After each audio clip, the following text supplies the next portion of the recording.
Maka perempuan tidak boleh memasrahkan pendidikannya pada laki-laki.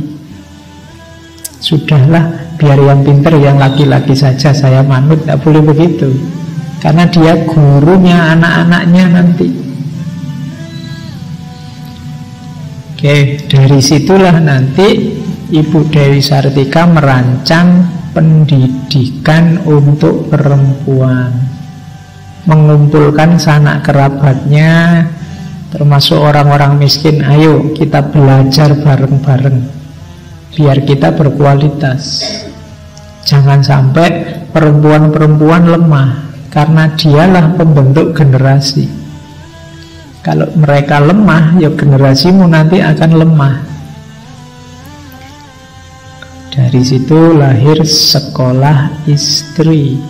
Visinya ini sekolah istri itu. Tidak tahu, saya tidak bisa bahasa Sunda. Jadi kalian yang Sunda silahkan dibaca sendiri. Jadi itu kalau saya baca bahasa Indonesianya, kalau jadi perempuan harus memiliki keterampilan, harus bisa segala hal agar bisa hidup. Jadi perempuan harus punya keterampilan. Perempuan bisa segala hal itu maksudnya apa? Perempuan harus mandiri.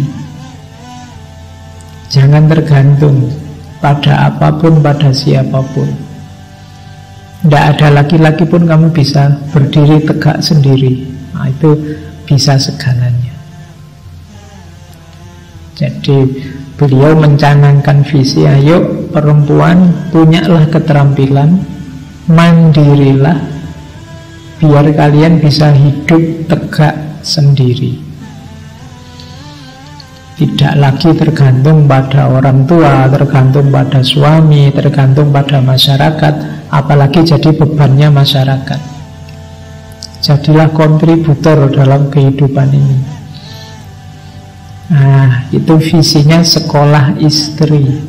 Meskipun sudah jadi istri, jangan berhenti untuk belajar, meningkatkan kualitas diri.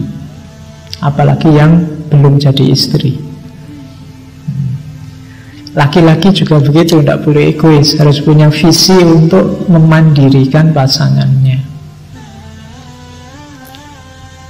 Karena kalau perempuan sangat tergantung pada laki-laki, kalau tiba-tiba laki-lakinya tidak ada gimana? Kayak ceritanya BCL itu. Ya, contoh nih. Oke, ya sebenarnya setiap orang harus mandiri, apalagi muslim. Muslim itu minggu lalu saya bilang ya, kamu tidak boleh tergantung pada apapun, pada siapapun kecuali Allah. Jadi mandirilah dalam hidupmu. Satu-satunya tempatmu curhat, tempatmu bergantung harusnya hanya Allah. Nah, itu visinya sekolah istri. Jadi silahkan yang perempuan-perempuan diingat-ingat, harus punya keterampilan, harus mandiri, dan siap berjuang dalam hidup. Amrih bisa hirup. Jadi visi sekolah istri ini, misinya apa? Ini misinya sekolah apa? Mewujudkan sistem pendidikan yang membuat seseorang maju. Maju pikirannya, maju keahliannya, maju tingkah lakunya, sehingga hidupnya sejahtera. Ini kalimat ini sebenarnya sangat modern. Yang memahami dunia pendidikan hari ini akan melihat bahwa 3 hal itu yang sekarang didengung-dengungkan oleh para ahli pendidikan masa kini.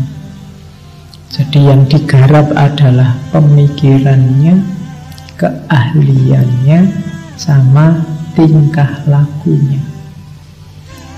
Tingkah laku itu attitude-nya, perilakunya, akhlaknya. Keahlian itu ya profesionalitasnya, keahliannya. Pemikiran itu nalarnya, kognisinya. Jadi kognisi, afeksi, psikomotorik kalau pakai bahasa hari ini. Cuma zaman itu sudah luar biasa, sudah bisa menemukan bahwa pendidikan itu membuat orang maju, pikirannya maju, keahliannya, dan maju tingkah lakunya. Kalau kita di 3 hal ini maju, hidup kita akan sejahtera. Bereskan 3 hal ini. Kalau kita punya organisasi apapun, perhatikan pikirannya harus maju, perilakunya harus profesional, karakter atau akhlaknya harus unggulan. Kalau 3 ini ada, lembagamu, organisasimu akan sukses. Termasuk negara. Jadi negara harus fokus meningkatkan kualitas hidup rakyatnya. Pertama-tama pendidikan, urusan pikirannya harus maju. Kemudian keterampilan, keahlian, lapangan kerja. Kemudian yang ketiga, akhlaknya, moralnya. Pikirannya maju tapi tidak terampil, yo isone debat tok, gegeran, diskusi. Tapi tidak ada, begitu terjun ke lapangan dia gagap. Tidak bisa mengerjakan apa-apa kalau ketemu orang lain grogi. Tapi kalau mikir, debat, diskusi, ahli. Siapa saja kalah kalau urusan debat. Nah, itu ya pikirannya maju tapi keahliannya tidak. Pikiran maju, keahlian maju, tingkah lakunya tidak, itu lebih bahaya lagi. Kamu terampil, pinter, tapi tidak jujur. Kamu terampil, pinter, tapi jahat. Penjahat itu kan tambah pinter, tambah bahaya. Jadi perhatikan 3 ini kombinasi yang harus lengkap. Akhlakmu baik, tapi tidak bisa mikir, itu juga rusak. Kamu akan mudah dibohongi orang, mudah ditipu orang. Kalau mikir tidak runtut, kamu anggap benar, ternyata salah. Jadi harus tingkah lakunya baik, tapi pikirannya juga benar. Dan maju keahliannya, profesional. Disitulah kuncinya hidup sejahtera. Kalian yang masih membangun diri hari ini, perhatikan ini. Latihan berpikir, mengasah profesionalitas, keterampilan, membangun akhlak yang terpuji, karakter, tingkah laku. Nah, kalau kalian punya 3 modal ini, insya Allah hidupmu sukses, sejahtera. Orang butuh 3 kualifikasi ini dalam hidup. Terus, nah 3 ini dapatnya dari mana? Ya pendidikan. Disinilah kuncinya, ranah pendidikan.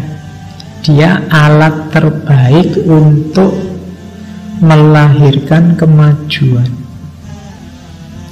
Jadi saya ngomong ini kan rasanya kayak tema hari ini, padahal ini tema zaman Ibu Dewi Sartika. Kalau hari ini kamu masih, iya Pak, kita masih perlu mewujudkan itu berarti perjuangan beliau-beliau sejak tahun itu sampai hari ini masih belum terwujud. Kita sampai hari ini masih debat, masih diskusi pendidikan yang terbaik untuk Indonesia itu kapan. Kita masih ngomong sistem yang terbaik. Kalau masih diskusi tentang sistem kan berarti belum diimplementasikan. Nah, debatnya terlalu panjang. Atau sudah diimplementasikan tapi ganti pejabat ya ganti aturan Pak, ya wis. Terus ganti lagi, ini baru diimplementasi, ganti lagi. Oke, itu situasi kita hari ini. Tidak jauh beda dengan dulu ternyata. Berarti kita majunya tidak jauh.